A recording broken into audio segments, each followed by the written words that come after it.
Je demande au président élu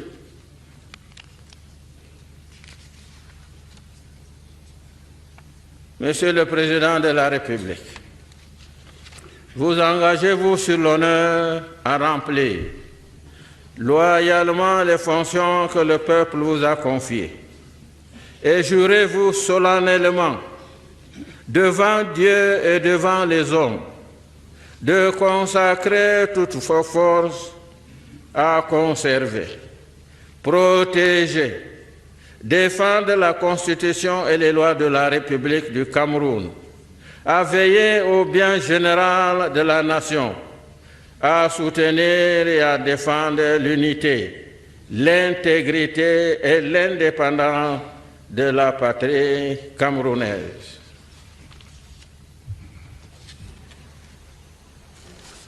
I do so swear.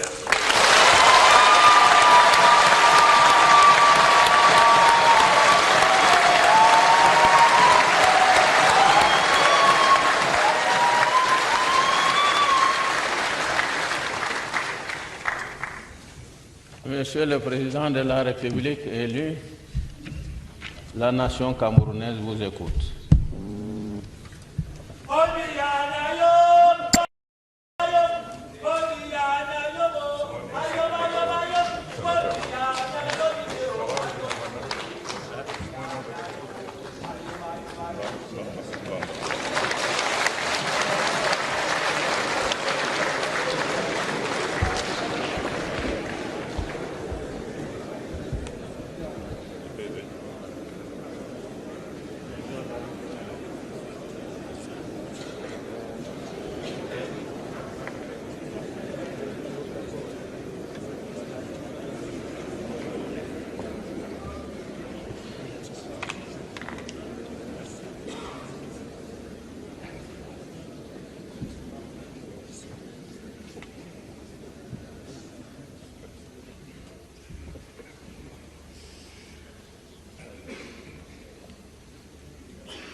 Monsieur le Président de l'Assemblée nationale,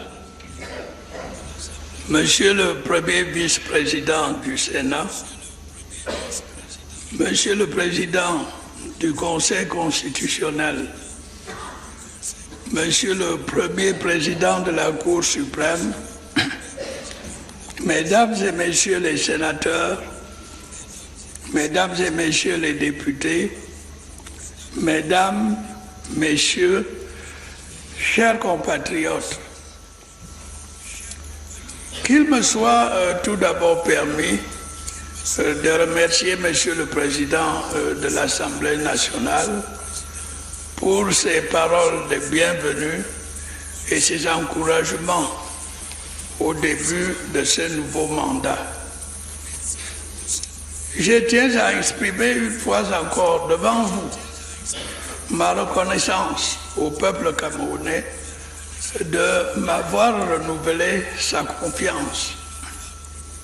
Celle-ci sera pour moi un soutien indispensable dans l'exercice des hautes responsabilités que j'aurai à assumer au cours des prochaines années.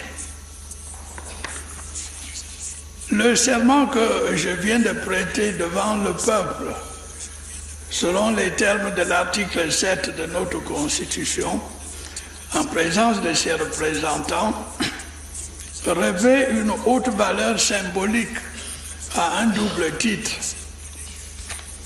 Il implique une fidélité absolue aux institutions de la République, à laquelle je ne saurais déroger. Il a d'autre part valeur d'engagement personnel irrévocable à se conformer aux obligations qui sont celles du chef de l'État, telles qu'elles sont définies par notre loi fondamentale. Comme par le passé, ce sont ces principes qui guideront mon action au service du peuple camerounais au cours du septennat des grandes opportunités qui s'ouvrent aujourd'hui. Mesdames, Messieurs, Avant d'en évoquer les perspectives, je souhaiterais que nous jetions ensemble un rapide regard en arrière, ce qui nous permettra de faire le point sur la situation présente. Le septennat qui vient de s'achever ne s'est pas écoulé comme un long fleuve tranquille. Au plan de la sécurité, nous avons d'abord été confrontés aux attaques répétées du groupe terroriste Boko Haram, qui a semé la terreur et dans l'extrême nord de notre pays. Nous avons fait face, de concert avec nos voisins et avec l'aide de nos partenaires traditionnels.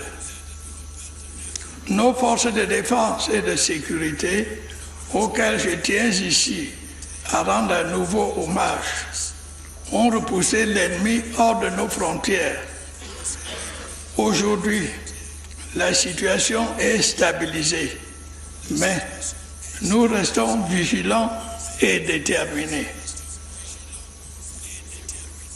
Par la suite, dans nos régions du nord-ouest et du sud-ouest, des forces négatives ont cru pouvoir profiter de revendications d'ordre corporatiste pour essayer de mettre en œuvre un projet de sécession. Il s'en est suivi une succession d'actes de violence terroristes auxquels le gouvernement a répondu en prenant des mesures nécessaires pour préserver l'ordre public ainsi que la sécurité des citoyens et de leurs biens. Il va sans dire que l'objectif des sécessionnistes porte atteinte à notre Constitution qui consacre le caractère indivisible de notre République. En revanche, le désir maintes fois exprimé de nos populations d'être mieux associées à la gestion de leurs affaires locales nous a conduit à prendre des mesures nécessaires pour accélérer le processus de décentralisation. Ces tâches prioritaires ne nous ont pas détournés de la nécessité d'œuvrer à l'amélioration de notre économie, affectée par les effets de la crise économique et financière mondiale, ainsi que par la baisse des cours des matières premières. Dans ce but, nous avons poursuivi la mise en œuvre de nos réformes structurelles et pris des mesures pour redresser notre situation budgétaire. Notre résilience a été saluée par le FMI, avec lequel nous avons conclu en 2017 un programme économique et financier appuyé sur une facilité élargie de crédit. Nos efforts expliquent sans aucun doute le retour progressif de notre croissance. Parallèlement,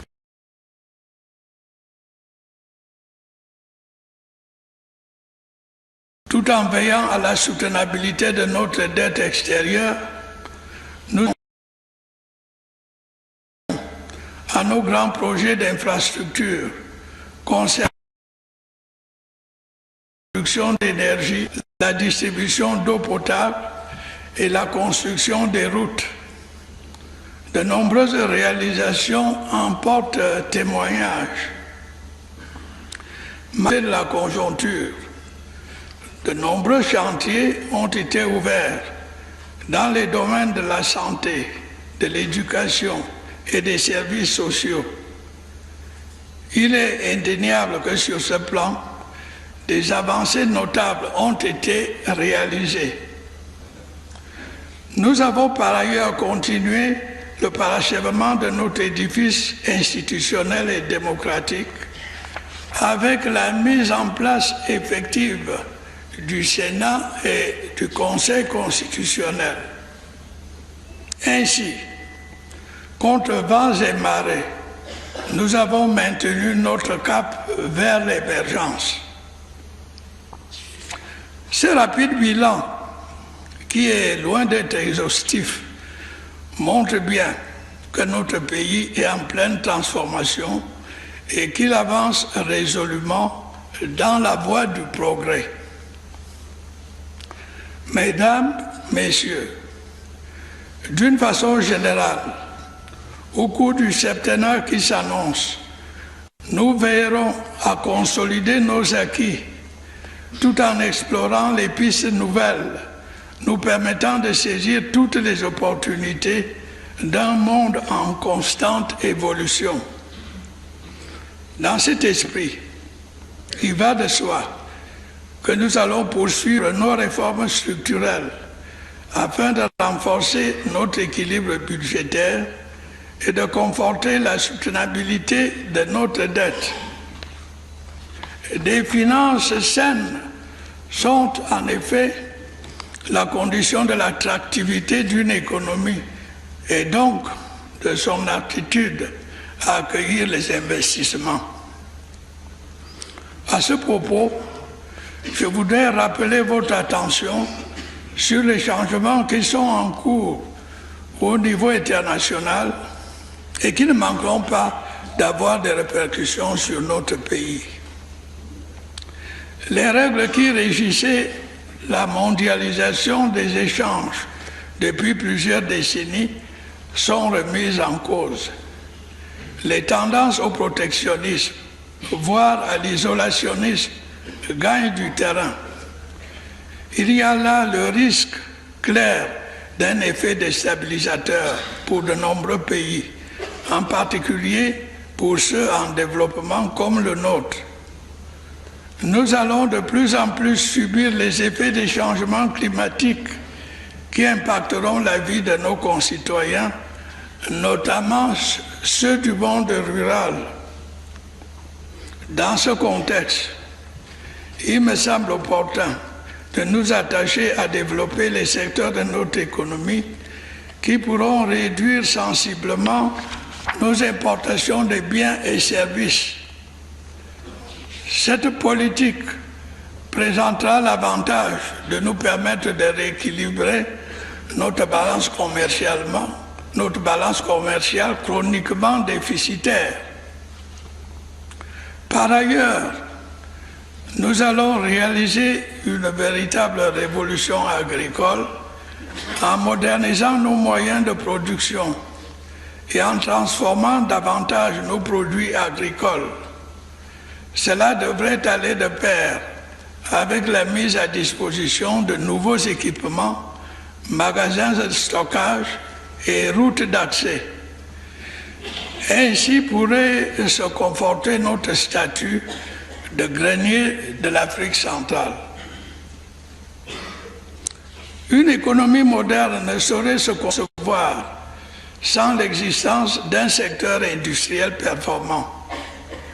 Nous disposons d'un plan directeur d'industrialisation qui définit les contours et le contenu d'un projet d'envergure dans ce domaine. Sa réalisation sera une des tâches prioritaires du septennat.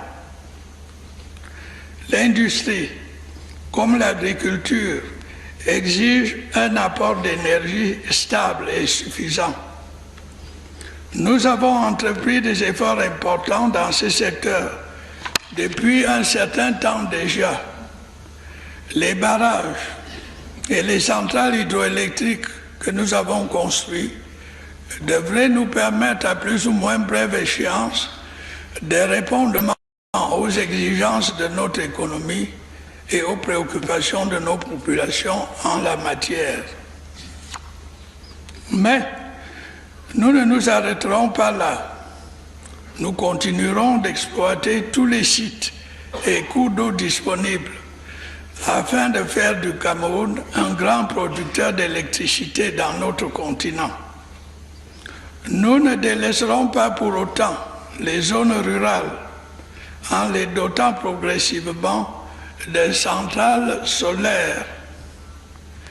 De la même façon, nous continuerons à développer nos infrastructures de transport, routes, ports, aéroports, au bénéfice de notre économie, mais aussi pour faciliter les communications avec nos voisins.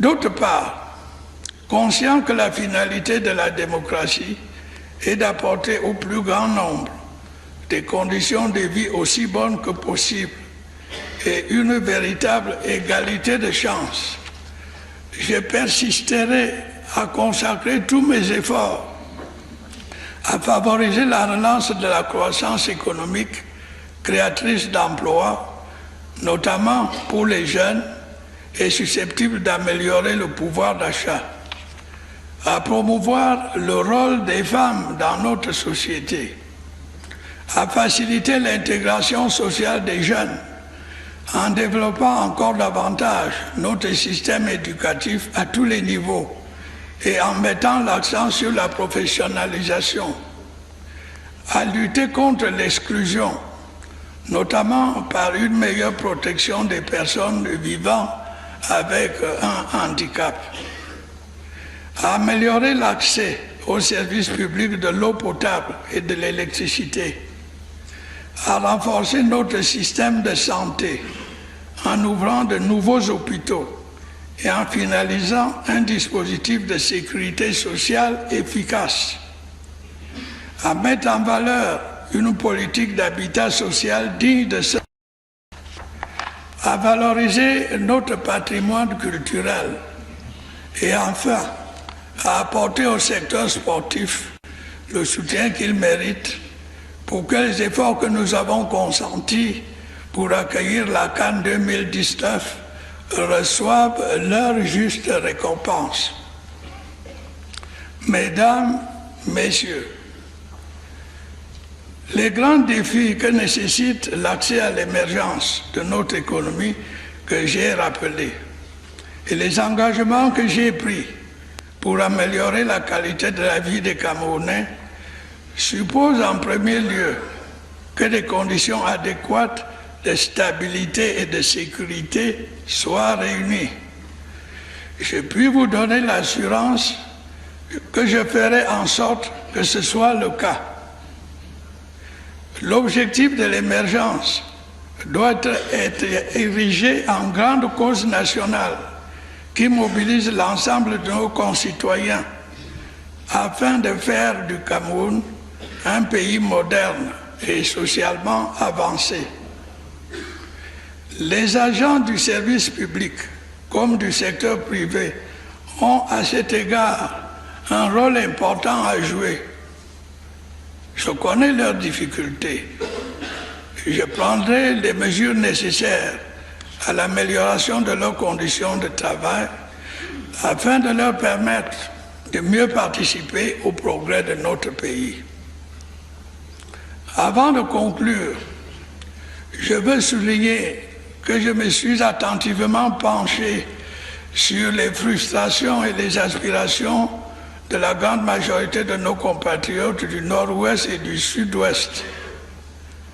Un bon nombre de réponses à ces préoccupations et à ces aspirations sera apporté dans le cadre de l'accélération du processus de décentralisation dans les meilleurs délais possibles. Des mesures seront prises pour élargir le champ de compétences des collectivités territoriales afin de leur donner les moyens d'une plus grande autonomie. Quant à la promotion du bilinguisme et du multiculturalisme, elle continuera à être mise en œuvre par la commission qui y est dédiée.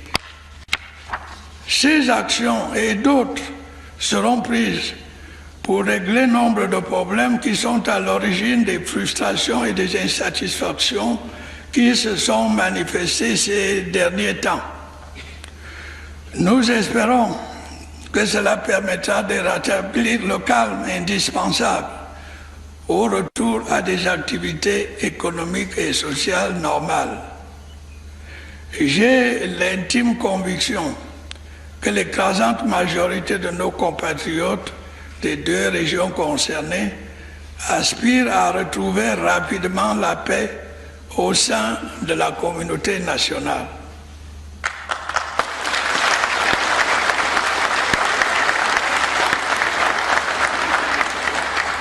Malheureusement, nombre d'entre eux, en raison de la menace que les sécessionnistes continuent de faire peser sur cette partie de notre pays, n'ont pu exercer leur droit de vote à la récente élection présidentielle et donc exprimer ainsi leur attachement à notre unité nationale. Je leur demande de ne pas perdre espoir et d'accorder tout le soutien possible à l'action des autorités en vue du rétablissement de la paix. Ils savent mieux que personne ce que serait leur existence sous le joug d'extrémistes qui font régner la terreur et la désolation dans leur région depuis quelques mois. À ces entrepreneurs de guerre qui mettent à mal notre unité nationale et prônent la sécession, il faut qu'ils sachent qu'ils se heurteront non seulement à la rigueur de la loi, mais aussi à la détermination de nos forces de défense et de sécurité.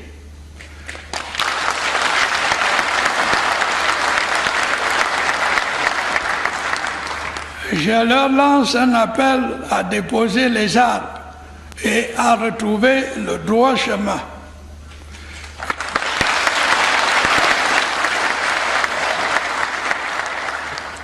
J'en appelle aux jeunes qui se sont laissés entraîner dans une aventure sans lendemain.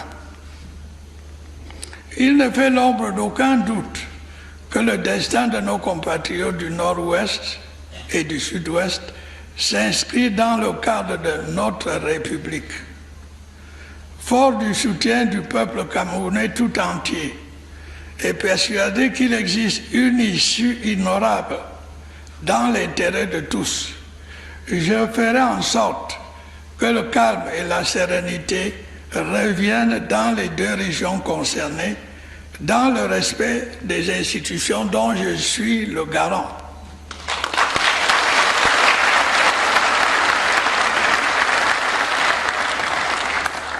M'adressant maintenant à mes jeunes compatriotes, je voudrais vous dire de ne pas perdre espoir. J'ai compris votre aspiration profonde à des changements qui vous ouvrent les portes de l'avenir et permettent votre plein épanouissement. J'ai tout aussi compris votre désir de mieux participer à la prise de décisions qui engagent l'avenir de notre pays. J'en tiendrai compte en ayant à l'esprit que le Cameroun de demain se fera avec vous.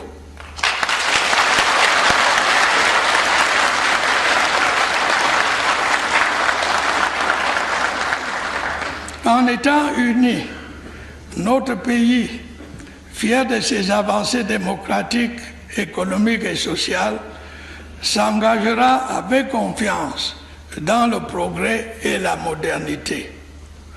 C'est pourquoi je demande ici et maintenant au peuple camerounais, dont je connais le patriotisme, de m'aider à continuer dans la paix l'œuvre de construction nationale. Vive la République, vive le Cameroun.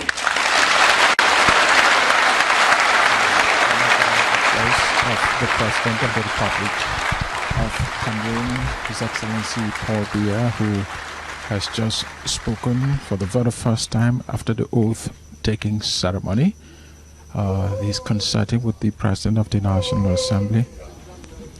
He just talked about, did a flashback on these last 7 years. He talked about the structural reforms to better manage the debts of the Republic, which was achieved. Free market and globalization brought untold damage to developing countries, Cameroon included. Talked about the Green Revolution, which says has moved far but has to be done again so as to help Cameroon move from intensify its agricultural platform to industrialize and create industries that will transform the agri products here. And in the hemicycle now, they are singing a song in honor of the president constructed.